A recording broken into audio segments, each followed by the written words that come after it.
Kemenangan timnas Indonesia atas Arab Saudi jelas penyita banyak perhatian dunia. Siapapun pastinya tidak akan menyangka timnas Indonesia yang rankingnya terpaut jauh oleh Arab Saudi bisa melakukan pencapaian tersebut.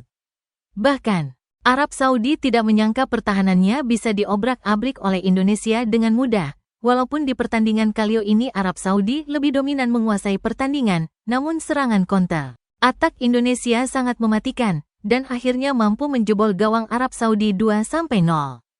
Dan timnas Indonesia memastikan kemenangan atas Arab Saudi. Gol tersebut diciptakan oleh Marcelino Ferdinand yang masih berusia 20 tahun. Ini menandakan jika skuad timnas Indonesia yang mayoritas diisi para pemain muda benar-benar sangat berbahaya. Hal ini pun menjadi sorotan dari fans Irak, Arab Saudi, Jepang, Malaysia, Thailand dan Vietnam. Bahkan sampai menembus ribuan komentar atas kemenangan timnas Indonesia melawat Arab Saudi dan sekarang menempatkan mereka di posisi ketiga klasemen grup C. Seperti inilah komentar fans Irak dan Arab Saudi. Pelatih Indonesia langsung merekrut pemain luar negeri tanpa latihan. Karena tahu persis seberapa kuat mereka dan apa yang akan mereka tawarkan.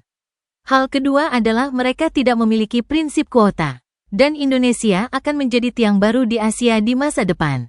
Selamat Indonesia, saya akan kembali kepada saudara-saudara Saudi. Indonesia menyajikan pertandingan bersejarah.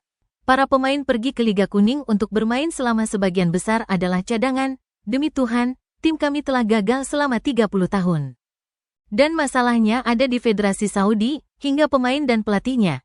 Anda bayangkan seorang pelatih Indonesia yang bermain dengan para profesional mengandalkan mereka memberi mereka kepercayaan diri dan memberi mereka musuh dan hasilnya adalah belas kasihan Irak. Kami memiliki para profesional di liga-liga terbaik di dunia dan di setiap posisi. Kami orang-orang datang dan melawan mereka. Anda harus memiliki pemain lokal yang tidak tahu bagaimana cara hidup. Ini adalah nepotisme yang menghancurkan tim nasional. Dengan pemain keturunan, Indonesia menang atas Arab Saudi dan kami kembali menundukkan mereka di bangku cadangan. Federasi sebagai dasar harus melihat tim Indonesia yang menang dan apa alatnya dalam meraih kemenangan atas Arab. Tim yang merupakan salah satu tim terbaik di benua ini dan memiliki liga terbaik di Asia. Indonesia memiliki orang-orang yang bekerja dengan baik. Kecuali hari libur serikat pekerja dan mereka memaksakannya pada pelatih 8 pemain di starting lineup adalah profesional Eropa. Tim Indonesia memainkan pertandingan yang indah dan hanya ada satu pemain dari Liga Indonesia yang hadir dan sisanya adalah profesional. Pesan kepada federasi dan mereka yang paham sepak bola dan jangan bilang Liga Indonesia lemah. Pada dasarnya Liga Irak tidak lemah. Ya Tuhan, semoga berkah dan damai Tuhan tercurah kepada Muhammad dan keluarganya. Bravo! Tim Indonesia, Anda memberikan pelajaran tentang tata krama, moral, pendidikan, dan rasa hormat terhadap masyarakat Quraisy yang beragama rasis. Mereka ternyata lebih kecil dari yang kita bayangkan saat ini. Cukup, saya bersumpah demi Tuhan, Marcelino adalah talenta terbaik di dunia.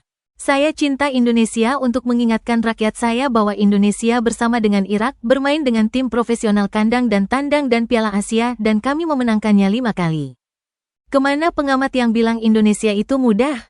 Saya akan memberikan peruntungan yang terbaik untuk timnas Saudi di laga-laga mendatang. Insya Allah selamat untuk timnas Indonesia yang telah meraih prestasi 3 poin awal perjalanannya, kualifikasi akhir, kualifikasi ke 2026. Piala Dunia, dari Indonesia hormat kami, Arab Saudi. Saudara Muslim kami, saya memberikan penghormatan kepada Anda. Semoga kita terus bersama di Piala Dunia. Tim Saudi memainkan pertandingan yang bagus, jangan sampai kita melupakan timnas Indonesia yang maju.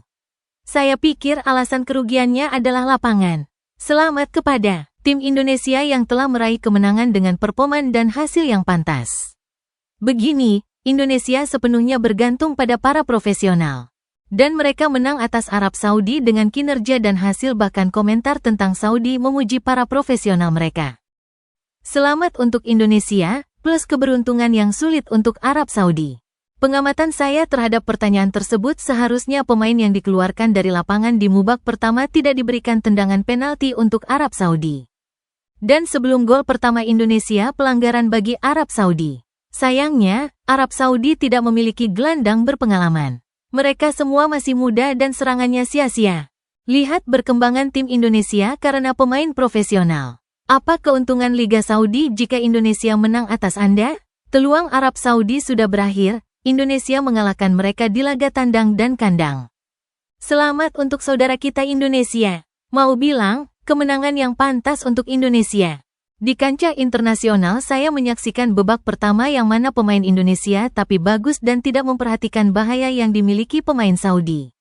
Bola terus hilang dari mereka. Seolah-olah pada pemain tidak saling kenal pada tingkat individu yang baik. Namun tidak pada tingkat sistem yang memakili Saudi Green yang terkenal dengan kekuatannya. Sumpah demi Tuhan, sudah saatnya tim seperti Indonesia bisa menang melawan Arab Saudi, sepak bola tidak baik-baik saja. Indonesia mulai bergantung pada para pemain keturunan di Eropa. Mustafa Mubarak membela pemerintah dengan sekuat tenaga karena merekalah negara yang paling diuntungkan dari Uni Asia dan penguasanya, liga yang kuat dan tim yang lemah.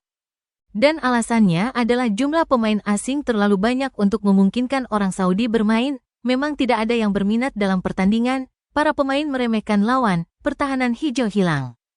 Lini tengah cerah, absennya Salem sangat mengesankan, dan pelatih tidak ada hubungannya dengan level para pemain.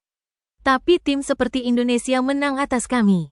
Dan itu sangat disayangkan, alasannya jelas. Tapi sayangnya dia membuat kontrak besar dan tidak memberikan kesempatan kepada pemain lokal, Anda akan kehilangan tim Anda. Saya pikir sejak saya lahir, saya belum melihat tim Saudi dalam keadaan seperti ini dan inilah performanya, sejujurnya. Dengan segala hormat kepada tim Saudi, pemain internasional takut melihat perubahan permainan. Babak pertama Arab Saudi berlanut-lanut dan hingga babak kedua, tekanan terhadap Indonesia semakin besar. Di Arab Saudi, semua klubnya adalah pemain profesional dan ini akibat mengabaikan penduduk lokal yang mewakili tim nasional. Indonesia hanya mengandalkan tenaga profesional dan Irak membiarkan mereka sebagai cadangan. Indonesia merupakan tim terkuat di Asia saat ini. Akibat kekalahan tersebut Arab Saudi lebih baik di lapangan. Sedangkan Indonesia hanya mencetak 2 serangan.